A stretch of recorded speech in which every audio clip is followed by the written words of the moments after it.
Bali is one of the most popular travel destinations in the world. But I've noticed a lot of people make the same exact mistake when they're coming to Bali. And honestly, I get it. When you're visiting a new country, there's so many cultural things and local habits that you just don't know about. So in this video, instead of telling you what to do in Bali, I'm going to share the things you should not do in Bali, especially if it's your first time visiting here. These are the things I personally see tourists do all the time, and some of them can actually get you into trouble or accidentally offend the locals. So if you're planning a trip to Bali soon, this video might save you from making some pretty common mistakes. So let's get into it. If you're new here, hi, I'm Diane. I've been traveling full-time the past couple years after leaving medicine, and now I share my adventures and how I make money online to make it all possible. If that sounds like your thing, be sure to subscribe. First one is don't disrespect the local culture. One of the biggest mistakes that tourists make in Bali is forgetting that this is not just a vacation destination, it's someone's home. The Balinese people are incredibly kind and welcoming, but that doesn't mean you should treat the island like a playground. As an Indonesian, I can tell you that the Balinese culture is one of the most beautiful culture in Indonesia. So when you're coming here, actually taking your time to learn a little bit more about the local culture can give you one of the best experience. Some simple things to keep in mind is dressing appropriately at the temples or speaking politely to locals and respecting the local traditions. Balinese people celebrate a lot of different cultural events. One of the most famous one is Nyepi or the Silent Day.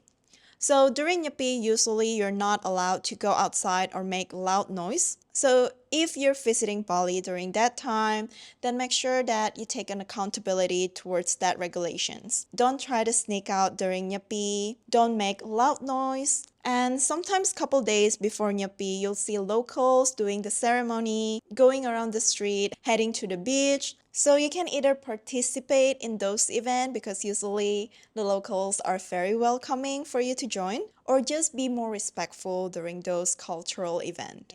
The second mistake I've seen a lot of tourists make here in Bali is stepping on the offering. If you walk around Bali, you will usually see a small offering on the ground almost everywhere. They're made from palm leaves and usually include flowers, rice, or incense.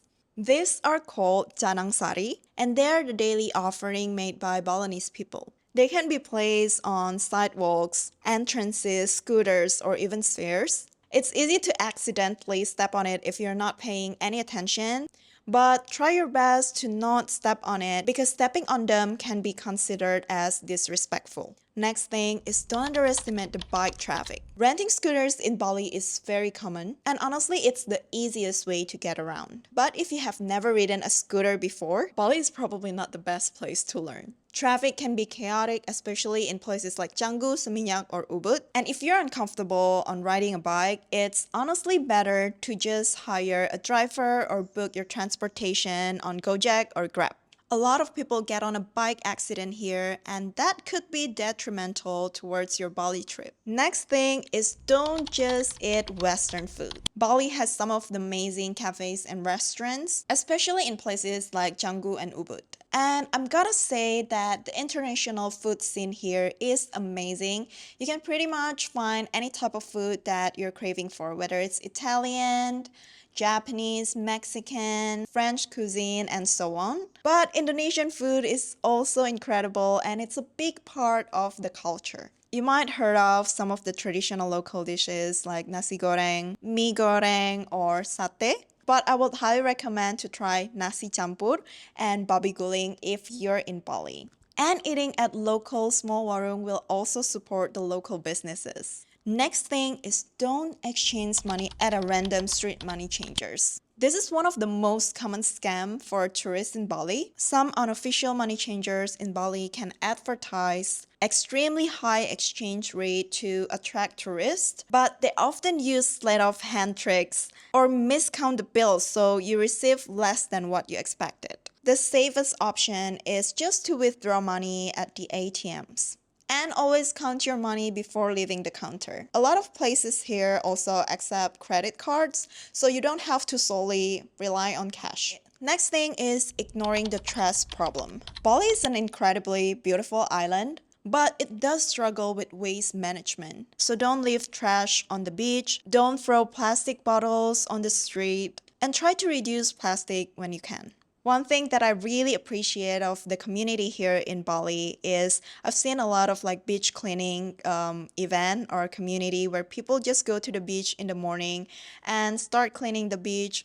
Next thing is don't use your left hand when receiving or getting things. In Indonesian culture, using your left hand is considered less polite for certain interactions. So when you're giving something to someone or receiving an item, it's more respectful to use your right hand. It is a small cultural detail and no one will really get offended by that, but the locals will definitely notice it. Next thing is don't visit Bali for just couple days. If you have the time, I would highly recommend to spend at least 2 weeks in Bali. This way you still can explore popular area like Canggu, Uluwatu, Ubud, but you can also go to the north side of Bali. There are also more of a peaceful side of Bali.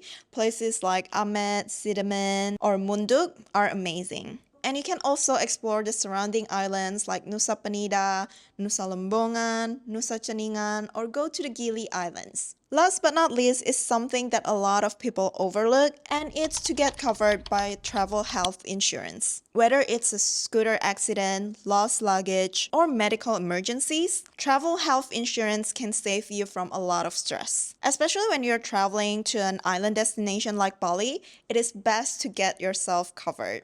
It is one of those things you hope you never need, but it's always better to have it. I personally always recommend Safety Wing as the travel health insurance because of their flexibility. If you're traveling around, they get you covered not just in one destination, but most of destination that you will go to. And you can also sign up for a monthly coverage up to yearly coverage. So if you're interested to check it out, I will leave the QR code here or the link down below in the description box. And that's it for today. And if you're coming to Bali soon, I hope this will help you with some insightful tips, and I'll see you on my next one. Bye!